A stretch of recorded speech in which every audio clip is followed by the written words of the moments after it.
I made a rule a little while ago that I could only buy more kits if I've built a kit to replace. So I want to buy a new kit. Let's get this Mistercraft IL-2M3 out of the stash and built. And if you've already watched my unboxing video, you'll know that we're in for a treat. This is not the best kit in the world. So join me in this video as I do a back to basics build of the Mistercraft IL-2M3 in Operation Berlin colours. I'm Matt and you're watching Model Minutes.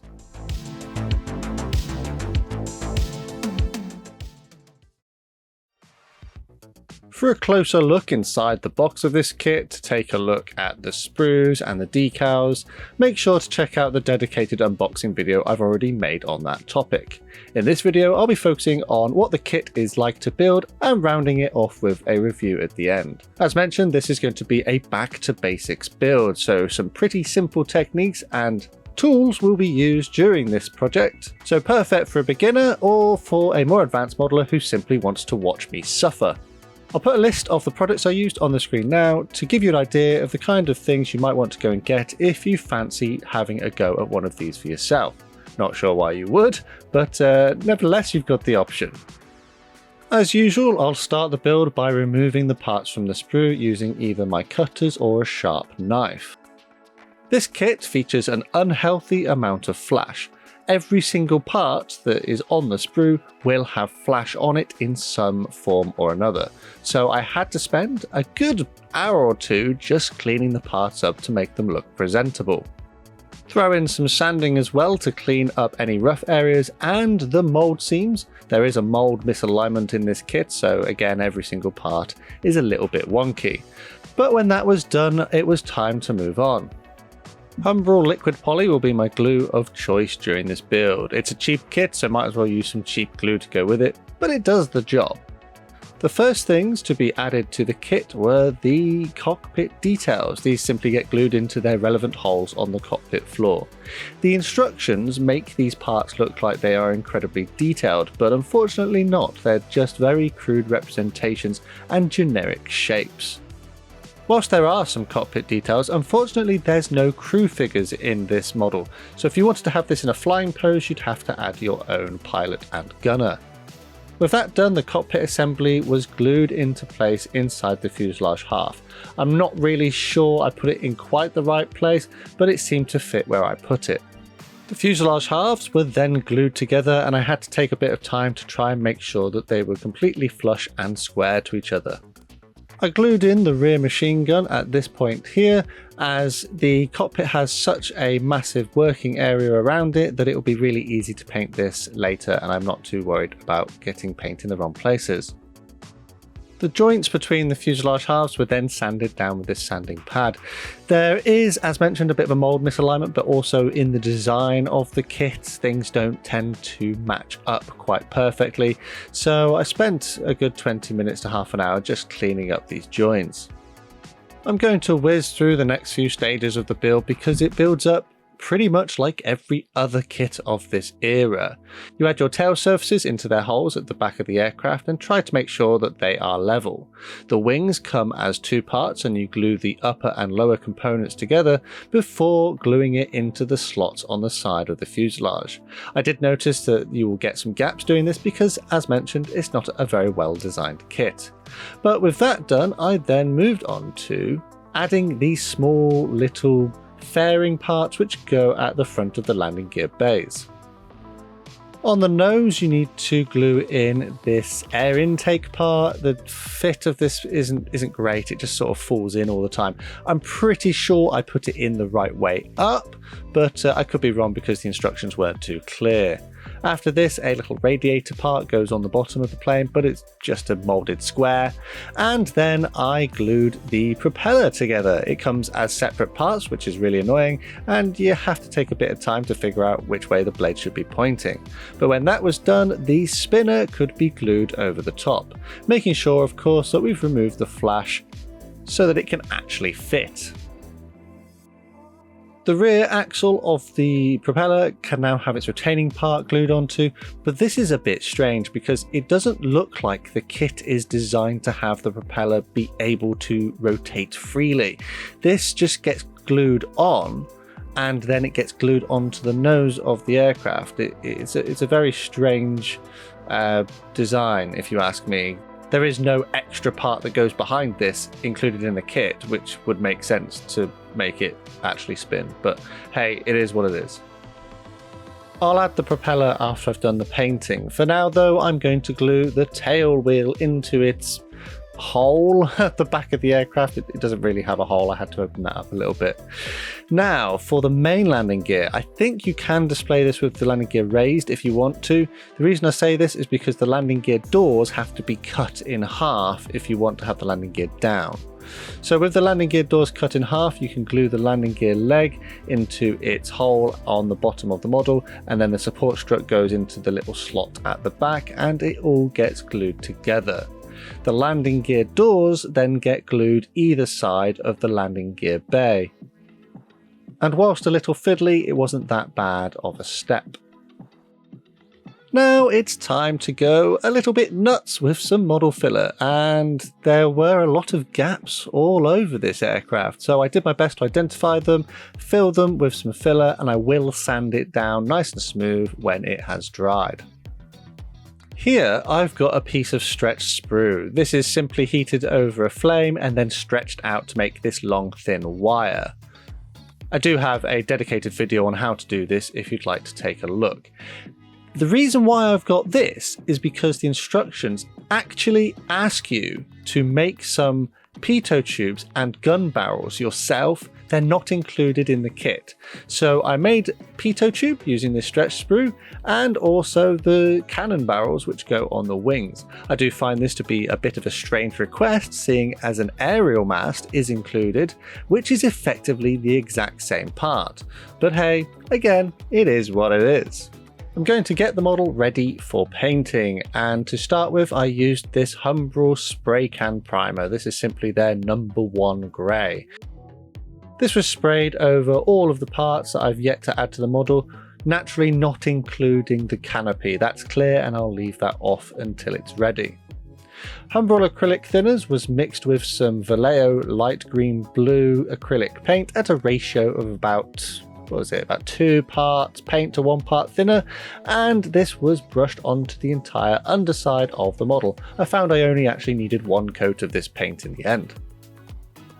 I did use some of this Hobbycraft white spray paint, but only a little bit, just on the tip of the rudder and also on the propeller spinner. The reason for this is because I want to paint these yellow, and the white will give a better base colour for the yellow to be more vibrant. And speaking of the yellow, I've got this medium flesh tone from Vallejo. Again, it was thinned down with just a drop of the acrylic thinners and then carefully applied onto the spinner and onto the top of the rudder. I will a bit later think that it's not necessarily as vibrant as I'd like, so I will go over it again with a slightly more yellow. So moving on to the camouflage paint scheme of the aircraft, I've got this Vallejo Surface Primer US Navy Ghost Grey, and I thought that this would be a suitable colour for the grey. I'd paint this onto the areas where it was relevant. Up next is this brown, which is a US Field Drab, and again thinned it down slightly with some thinners and then painted it onto the model in the relevant areas. I literally just look at the instructions and paint it where it pretty much feels like it should go. After this, I moved on to a gunship green colour to do the green. The colours I'm using aren't particularly accurate, but they were the best facsimiles that I had in my painting supplies. And sometimes you just want to get a kit built and not worry too much about its accuracy. A couple of thin coats would be needed over these paint colours just to make sure that I had a good level of opacity that I was happy with. Before I moved on, I glued the aerial mast onto the canopy with a little bit more of the poly cement. I'm not too worried about it fogging up the plastic because I'm going to paint over it right now. So this was painted with the gunship green as used previously and applied with a very thin brush, taking my time to carefully paint those canopy frames. I'm going to use this Humbrol 164 Dark Sea Grey on top of the grey that I've already put down. When it dried, it looked really light and I wasn't happy with it, so I needed to make it darker, and this 164 Humbrol acrylic would be the right sort of shade for it. So I simply went back over the light grey areas and made them darker. Again, this paint was thinned down a little thinner and it would need a couple of coats. This Vallejo Black was the last paint at this stage to be used, and I carefully applied it to the blades of the propeller and also the tyres on the landing gear wheels.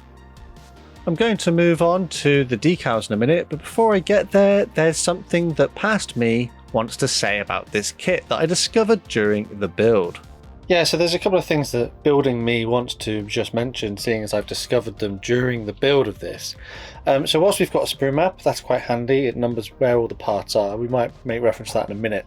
The kit makes reference to transfers. So supposedly we've got seat belts, and I don't know about you, but as far as I can tell on the decal sheets, they are non-existent.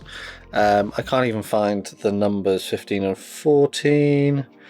Yeah, so it just makes reference to transfers that you haven't got included in the kit. No biggie, we'll just move on from that. It does make reference to parts with the wrong numbers on. One of them in particular that I noticed was the gunner's seat. So in here it makes it reference here is number 4, part number 4. You come over to your sprue map, you have a look for part number 4, and it tells us that part number 4 is here, and it's a square. So it can't be that one, because again, part number 4 is here. So it's not part number 4, it's actually part number 18, I'm pretty sure. Yes, part 18, it's that one there. So it's almost like the people who wrote the instructions didn't really pay any particular attention to what's going on. Anyways, so we're looking at painting schemes now, and I really want to do this Polish Mixed Air Division 1 because it's got the yellow highlights on it, which I think make it look a little bit more interesting. However, it's worth pointing out, firstly, that the paint colours, you'll notice here that C and C are both the same colour but not the same colour. So C is blue, and it's labelled as blue there, but this other C isn't blue, and we don't have a brown listed on the colour callouts. So they've totally mislabeled something twice and then just ignored it. And also, if you look at the squares for the insignia, they are pointing in different directions. So to the best of my knowledge, the white square should be top right, and you can see that they've done 2 different versions. They've got it top left here, so they've put one in backwards or rotated. Also, so the transfer sheets, you get this one, and you get your little yellow 28s. That's fine. They look a bit thin in the yellow department, but I'm going to put one anyway. On here, not too fussed about those. I'm probably not going to use many of them. But here, we've got our Polish squares, and that's fine. But how many have we got? We've got 4. Now, if you look at the painting instructions, or the decal placement instructions, it tells us we should have 1, 2, 3, 4, and then on the bottom we should have 1 on either wing, so we should have 6. So we're actually missing 2 of these squares. So what I've gone and done is photocopied the sheet onto some white transfer film. So I'm going to cut these out shortly and use these. But yeah, it's not looking good, is it? It's not helping your case, Mistercraft. Anyway, back to future me, editing me. Yeah, so there seems to be quite a few issues with this kit so far, but let's carry on. I'm going to prepare the transfers with this micro scale liquid decal film. From previous experience, the transfers from Mistercraft have a bit of a reputation for completely disintegrating when you put them in water. To prevent that from happening and to make sure that I actually have transfers that I can use, this decal film will be painted over all of the transfers that I'm going to want for my model and allowed to dry. What it's going to do is hopefully glue the transfer together and prevent it from shattering when it touches water. As you can see with my homemade replacements though, it has made the ink run, and there is another step I need to do to get these ones ready. I'm going to use this Humbrol acrylic varnish. It's their number 49, which is a matte clear. So this was sprayed over the transfer sheet to help seal in those decals, and it should prevent the ink from running now. It does, however, mean that I've only got 3 of those Polish squares to use, so if I make any mistakes, and trust me, I will make a mistake in a minute, I am going to be a bit out of luck. So the transfer sheets were then cut into more manageable pieces and then soaked in warm water to release the transfers from the backing paper. I'm going to use Humbrol Decal Fix as my setting solution in this build, and it was brushed onto the areas where the transfers were going to go. The transfers were then carefully slid into place and positioned. Mistercraft transfers are fairly usable if you've treated them the way that I have. However, the mistake that I previously mentioned is going to rear its head shortly. And that mistake was to not apply enough of the liquid decal film, and the Mistercraft decal has, expectedly, disintegrated. I do have 1 spare Polish square which I printed out on my extra decal sheet, but I don't have any more. For being homemade though, they're not too bad and they applied to the model relatively well. They are a little thicker than normal transfers, but they do go onto the model and look relatively okay. With the application of the transfers now complete, it's time to move on. As mentioned earlier, I want to make the yellow parts of the model more vibrant, so I've got this Humbrol number 99, which is a lemon, and it is a considerably more vibrant colour. So this was then painted onto the spinner and the yellow flash on the tail to make them a little bit more noticeable.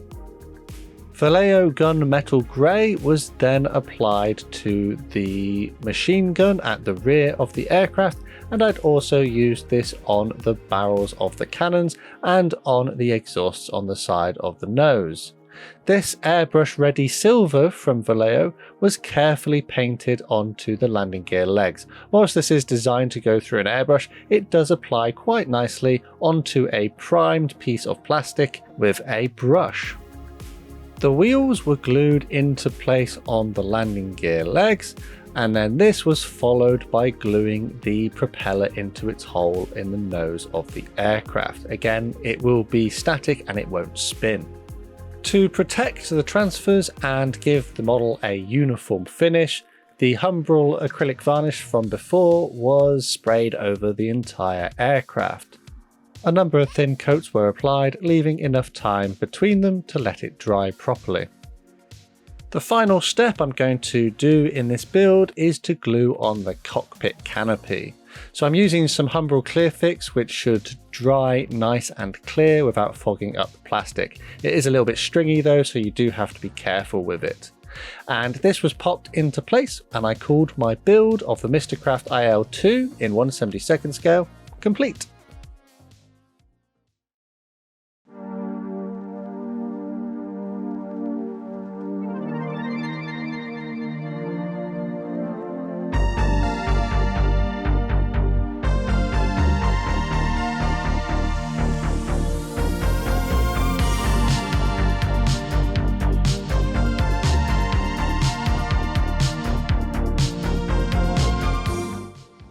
Yeah, so I'm completely done with this kit. I know I've had it in the stash for a few years, and when I did my unboxing on it, we discovered that it was probably one of the worst kits ever made.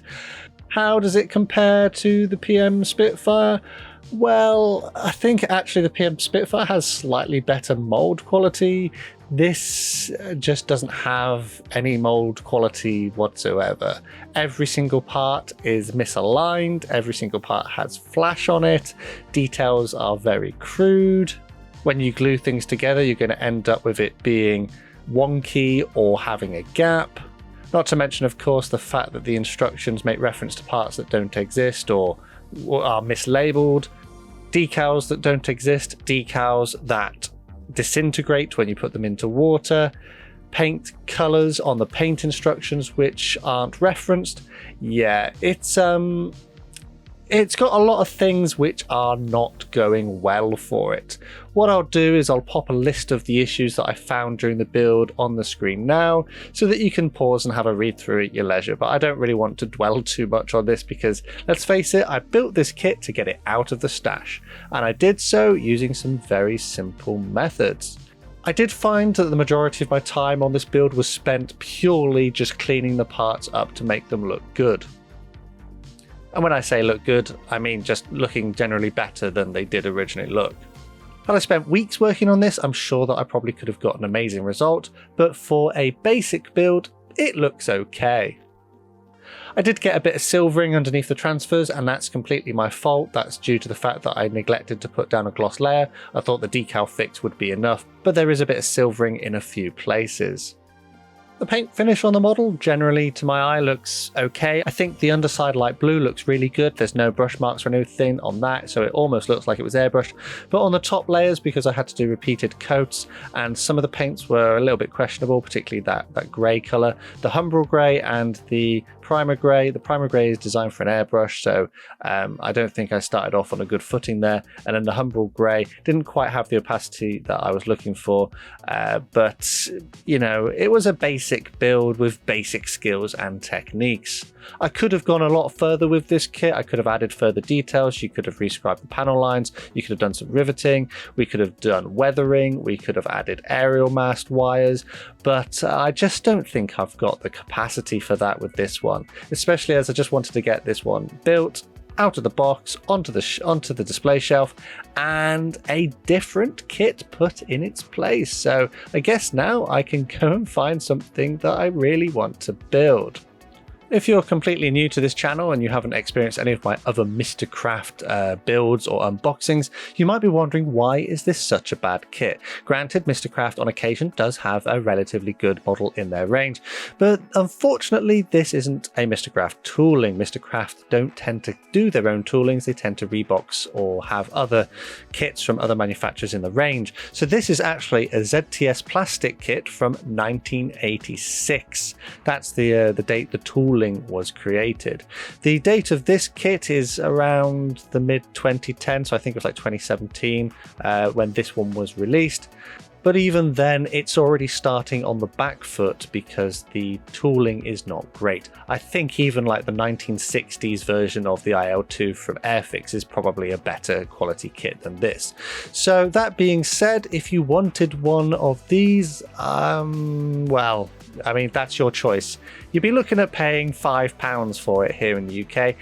It's not even really worth that. If you can get for £3, then yeah, maybe. For something to mess around with, to glue together, to stick some paint on and throw some transfers on it, yeah, that it might be worth it for learning some more complicated techniques, such as getting rid of all of those bits of flash and sorting out the mold misalignment problems that are present in this kit. However, if you're not in the mood for spending all of your time fixing something like this, it'd probably be worth looking at one of the more recent versions.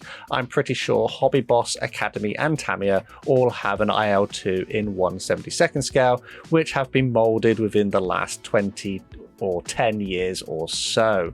So that would be my suggestion. Naturally though, you will be paying more, but it should be a better quality model. I think it's probably time to wrap this one up though. This is a kit that is a kit, I guess. It exists. It suffers a lot in a lot of areas, and yeah, I think that's probably about it. Massive thanks to my patrons and channel members for the extra support they give the channel. A massive thanks to these guys on screen, and if you'd like to join them and find out more about what joining the club means, take a look at the links in the description. I'd like to welcome our newest members to the club. They are Simon Anonymous and Martin Wrightberg. Welcome to the club. There are other ways to help support the channel, and again, full information is down in the description. If you enjoyed this video and have learned something new, or just enjoyed watching me suffer with this model, then dropping a like and subbing to the channel with notifications on would be a fantastic way to help support me completely for free. Finally though, I think the last thing to say is a massive thank you to you for watching this one, and I'll see you on the workbench again next time.